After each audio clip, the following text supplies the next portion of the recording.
I'm Peter Adamson, and you're listening to the History of Philosophy podcast, brought to you with the support of King's College London and the Leverhulme Trust. Online at www.historyofphilosophy.net. Today's episode will be an interview about Averroes with Richard C. Taylor, who is a professor of philosophy at Marquette University. Hi, Richard. Hi, Peter. So thanks for coming on to talk about Averroes. We're going to focus on the extent to which his philosophy is consistent with the Islamic religion, and whether he himself thought there might be tensions between philosophy and Islam. Perhaps you could start by addressing his use in a work that I've already talked about in an earlier episode, the so-called decisive treatise. He actually uses a phrase, "truth does not contradict truth." And I was thinking maybe we could start by having you say something about that. That's an interesting way to start, I have to say, but I want to start earlier with the title, because I don't like the title Decisive Treatise. I think right from the beginning it causes a kind of misunderstanding of what the treatise is about. So I take it more literally, following a Tunisian scholar named Al-Ghanouchi, and he renders it as the distinction of discourse. And so I think it's a treatise that distinguishes different kinds of discourse in various ways. A discourse that's appropriate for the masses, a kind of rhetorical discourse, a discourse that is dialectical in nature, where it assumes certain things and principles of religion, and then a further discourse which is philosophical. As I see it, the philosophical discourse in the treatise, which is explicitly a legal treatise, the philosophical discourse is a subtext underneath the religious treatise. So the Arabic title is Fasl al-Maqal, and so you're saying Fasl means distinction, and Maqal is just something you would say. So it's a distinction between different ways of speaking. That's right, different sorts of discourse. And this is following the view of Al-Farabi to some extent, the Book of Religion and other works, but Averroes has his own way of doing this. What's important in this then, you raise the question of this text about truth does not contradict truth. And as you know, I discovered this hidden away, but in fact it's a quotation from Aristotle's Prior Analytics, which is completely unsuitable to have in a religious treatise that is based on principles of religion. And this has remained hidden from all the translators and commentators up till year 2000. Until you. Well, yeah, I found it, but it became an interpretive key for me in understanding, because now what I will say is, this is a treatise on distinction of discourse, but the question is whether the three discourses can intersect. But isn't there also a question about whether different discourses can get at the truth?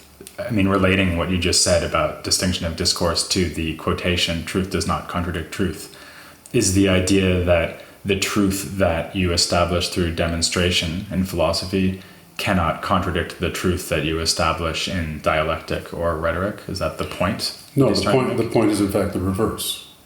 So there is a level of understanding and a discourse of the rhetorical kind, and there is a discourse that is suitable for religion.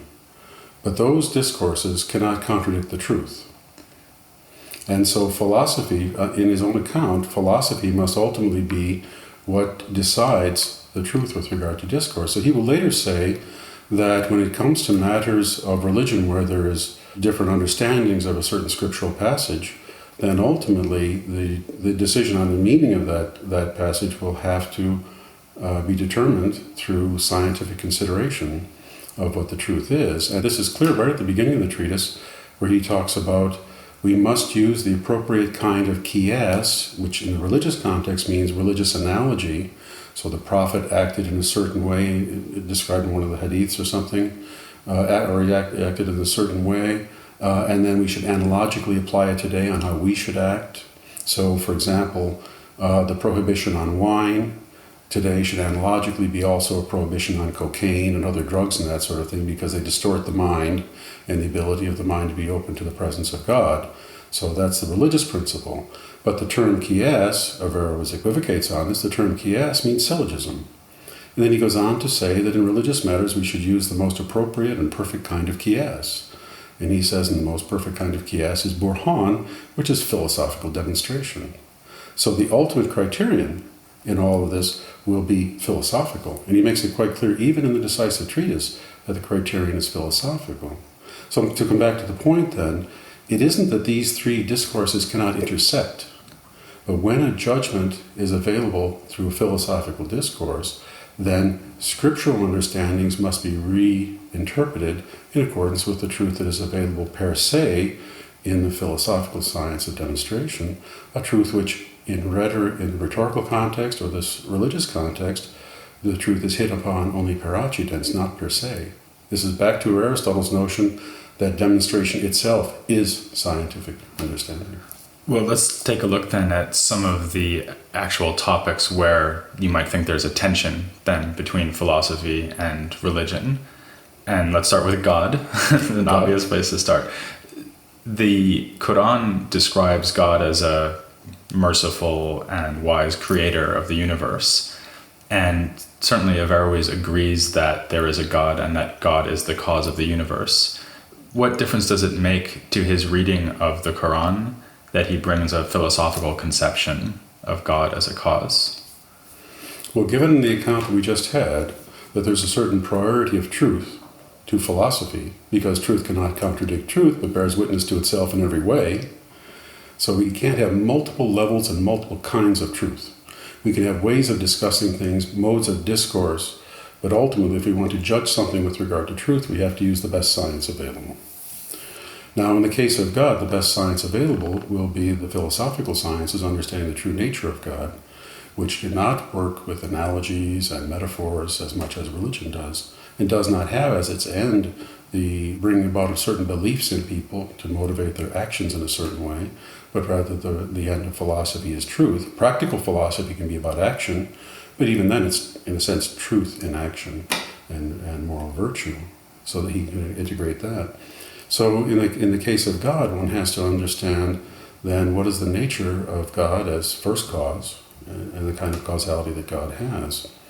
And in Averroes' metaphysics, and if we're going to stay with this notion that philosophy is the primacy of truth, in Averroes' metaphysics, God cannot be an efficient cause. That is, he can't be a maker directly.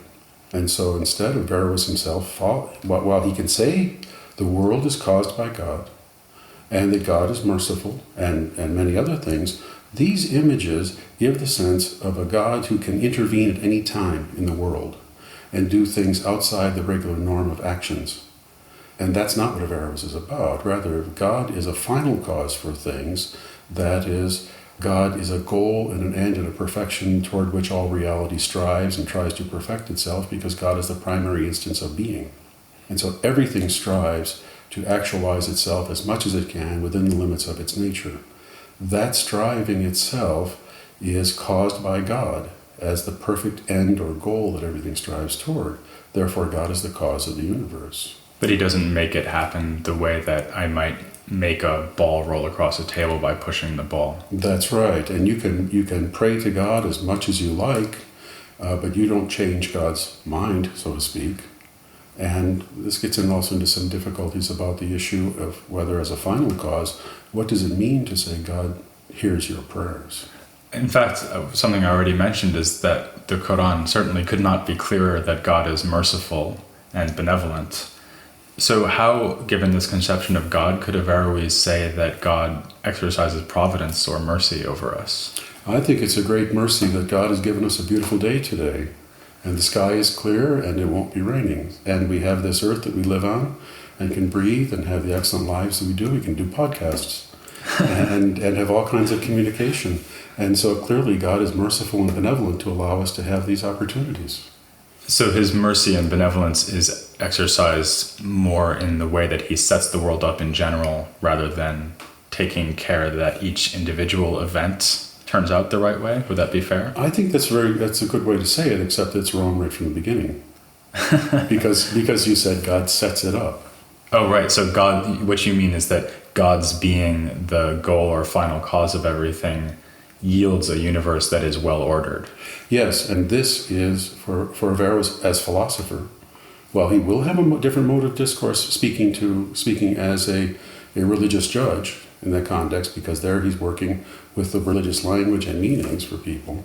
But philosophically, then, this is creation, the ontological dependence of all reality, where God, by this final causality, draws things from potentiality into actuality. And the very being of things is their actualized being. And that is as all things strive toward the perfection that is God.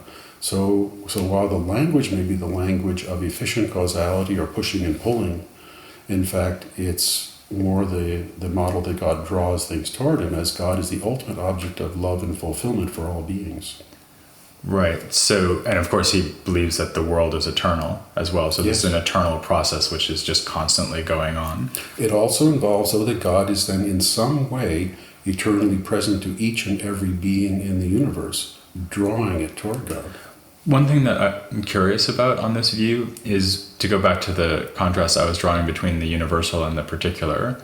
I mean, I've already covered a long time ago the view of Alexander of Aphrodisias, who is one of Averroes' main sources. And Alexander thought that the divine providence exercised over the universe really only extends down to the level of general order and species, for example. So providence will ensure that there are giraffes, but won't ensure that each individual giraffe has anything particular happen to it.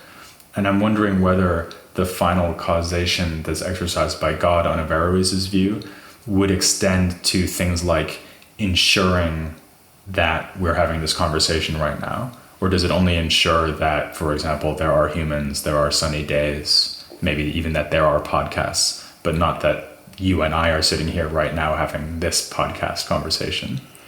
So your question boils down to whether there is, we'd say in philosophy then, whether there is particular providence. Yeah. God wanted us as individuals to get together for this podcast. Yeah. Right. And for that would contradict his following of Alexander of Aphrodisias on the cosmos.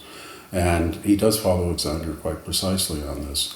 I want to push something else though a little bit more. He does mention something about the preservation of species, and that he's quite explicit. God's providence does not act with regard to individuals, but it does work at the level of species. But I think that can be easily misunderstood, because it isn't as though God knows species. Because he says elsewhere, several times it makes it very clear that God does not have knowledge of particulars or universals. And because if God were to know particulars, he would have to have senses, and he would be posterior to the particulars. That is, the things that have to exist there, and then God would come to know. He'd find out about them by looking and seeing, as it were. And even universals, you have to look at particulars to form the universal concept. But if he doesn't know particulars and he doesn't know universals, it doesn't sound like there's anything left. Well, I want to be careful, though, about the mention of species from Alexander that you made a moment ago.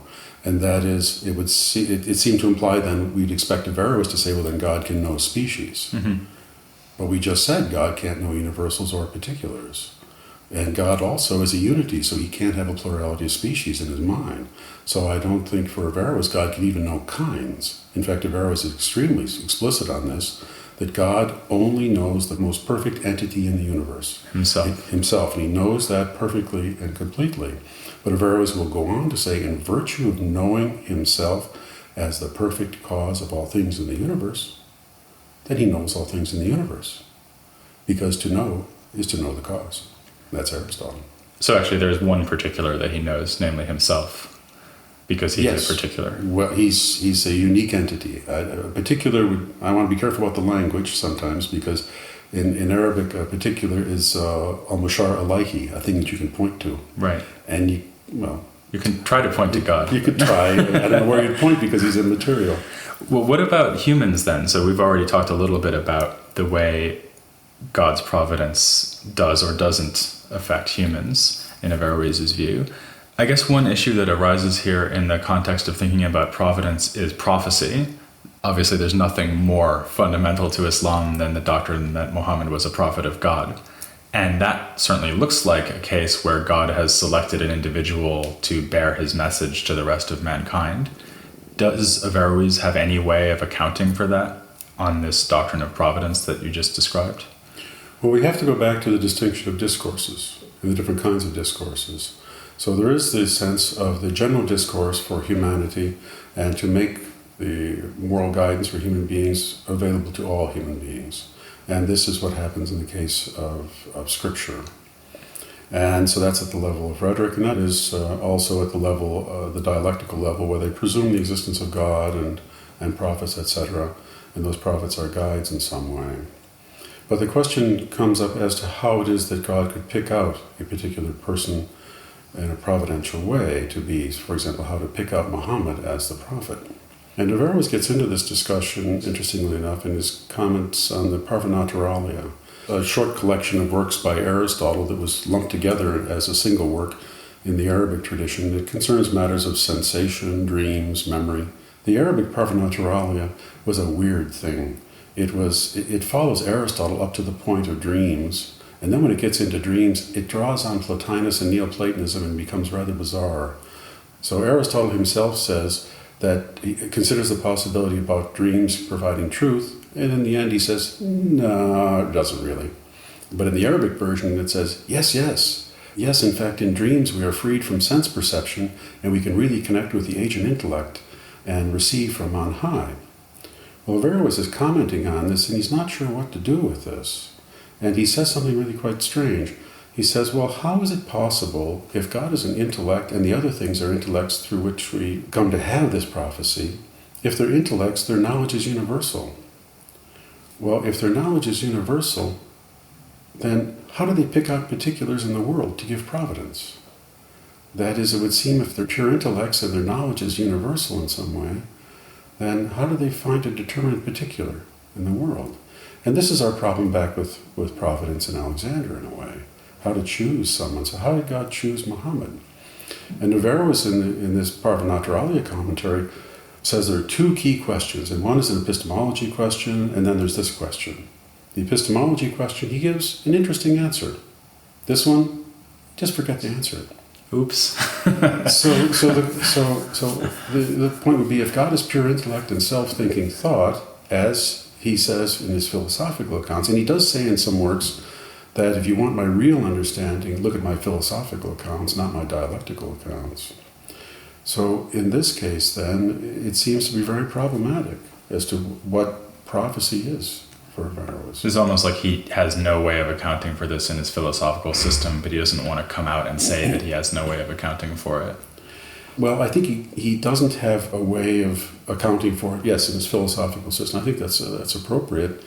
But of course, when he is acting as a religious judge, then in dialectical fashion, he assumes the existence of it, he assumes the truth of the scriptures, and deals in that context with responses in that way. But philosophically, he doesn't have a way to account for it. Now, he could do something bizarre and say that he had cognitive dissonance, and he thought this as well as something completely contradictory to what we see him say in his philosophy. That would be the famous twofold truth doctrine that's sometimes ascribed to Averroes in literature. But wait, we already took care of that because truth does not contradict truth. And the ultimate judge with regard to truth is going to be philosophy. So it seems that he's developing, we see this in some of the other things you already talked about, he's developing a very idiosyncratic conception of Islam. Because again, recall that God is not the efficient cause, but God is the creator by drawing all things to himself. So the common language of God does this, God does that in the world, for him is a way of speaking that's appropriate for the non-philosophical, but properly speaking, the philosophical account is that built on Aristotle, where God is a final cause. Something you mentioned just a minute ago is the universality of the intellect, and that brings us on to what is probably Averroes' most famous philosophical doctrine, the unity of the intellect, which I actually talked about last time, so we don't need to go into the full details, but I wanted to at least ask you about what bearing this might have on his conception of Islam. And I thought maybe the point to focus on would be personal immortality, because it looks like, according to this doctrine, what's eternal about humans is not our ability to see or have a body or even our imagination, for example, but only this universal intellect which is shared by all mankind. And if it's only one intellect that's shared by all mankind, then it looks like at best, when you die and when I die, we'll only live on by being one and the same intellect. So is that a fair accusation? Is there any way that Averroes could say that I do live on after my death in a way that makes me different from you living on after your death? I think we need to discuss, first of all, what mode of discourse we want to use in answering that question with regard to some kind of afterlife for human beings. Certainly in the mode of discourse that we find in one of his theological work, the Kashf al-Manahish, in there we see him clearly stating that there is an afterlife for human beings and also asserting many of the religious doctrines. But again, we're back to the question of whether we should use that mode of discourse or we want to use the philosophical mode of discourse. In these podcasts, it seems that you want to talk about philosophy, so we'll use the philosophical mode of discourse for Averroes. And in the philosophical mode of discourse, then, human particular individuals think, and they come to reason, and they carry out various activities. But the intellect, according to Averroes, is something separate that human beings share from time to time, and they're not always in perfect connection with. And so because he, among other reasons, he holds that in order for there to be the possibility of intersubjective discourse and a shared science, there has to be one thesaurus or collection of intelligibles or intelligible ideas, not you have your horse, I have my horse. And so since we have one shared intellect in that fashion, then we each come to know these intelligibles in our own way and connect with a separate intellect. It's a sort of Platonic doctrine in a way, but that Platonic doctrine in the history of philosophy keeps popping back up about this commonality and how it is that we could have a shared discourse. But as individuals, I work hard to understand Averroes and philosophy, and you do as well in your areas as well, to understand philosophy, and that's through individual personal effort and choices we make to stay home and read this book instead of going to the movies every Saturday night or whatever things we do. And so it's through our own hard work that we come to develop our intellects and our connections and understandings of universals and our connections with the separate intellect. That way, this then means that we, once we have this, we have some universal knowledge, then we can make moral decisions. Because Aristotle talks about the practical syllogism, where we have a universal, a particular, and make a particular judgment as to how to act. And so in our moral actions, although Thomas Aquinas later criticizes Averroes for this idea of separate intellect and says it's impossible for people to be moral, Averroes has no problem with this at all. Human beings make individual, personal, moral actions and responsibilities. My connection here, then, to your question is, okay, given that, is there any afterlife for individuals? And in his long commentary on the De Anima, there's no discussion of personal immortality. In fact, the arguments indicate that there's no space for it. The same is true for his middle commentary on the De Anima, the short commentary on the De Anima. And it seems that in these major philosophical works, there's no provision made for personal immortality. Sometimes the phraseology is used of monopsychism, or we all share one soul. The phraseology is wrong. We each have our own soul, but we share one thesaurus or collection of intelligible ideas, which makes this, again, science, shared science, and intersubjective discourse possible. The idea here then is that since, as Aristotle tells us, the soul is the form of the body, when the body dies, the soul will die, but the intellect will live on. And since there's only one intellect, in fact, he just bites the bullet in the end and would have to admit that there is no personal immortality. So an immortality where I am different from you. It seems to be the conclusion. You said earlier that Averroes has what you called an idiosyncratic view of Islam. And certainly from everything you said about the decisive treatise or distinction of discourse, it's clear that he wants to say that philosophy is in a position to determine the truth about these matters. So, for example, providence, personal immortality, the way in which God causally relates to the world, all the things we've talked about, and some other things as well. The thing that I wonder, though, is, it's one thing to say, well, the Quran is kind of unclear on this point when it talks, for example, about God sitting upon a throne. Should we imagine that God actually looks like a person and sits on something that looks like a chair, literally? Well, arguably not, and many Muslims had wanted to distance themselves from that literal way of understanding God. But I think it's one thing to say something like that, and another to say, well, philosophy teaches us, for example, that no individual person can be picked out as a prophet by the divine. There's really no way, it seems to me, to square even the existence of Islam as a religion with that philosophical position. Or again, it's one thing to say that philosophy tells us the sense in which we'll live on after death, but it's another thing to say that philosophy teaches us that we won't live on after our death at all. I mean, it seems like now philosophy is just saying P where religion is asserting not P. So is that a fair objection to make to Averroes? Well, I think if we're really going to be fair, we have to understand that he's a human being. And he's found a way of understanding things, a certain methodology to work with, and it's Aristotelian philosophical thought. And he thinks that this really, in its idealized form, really shows the structure of the universe, all reality, the nature of human beings, the nature of God. But nevertheless, he's not a perfect human being. He's not a perfect philosopher. There is no such thing. But he has a methodology. And it doesn't mean that he always applies the methodology perfectly, since no one ever does anything perfect anyway.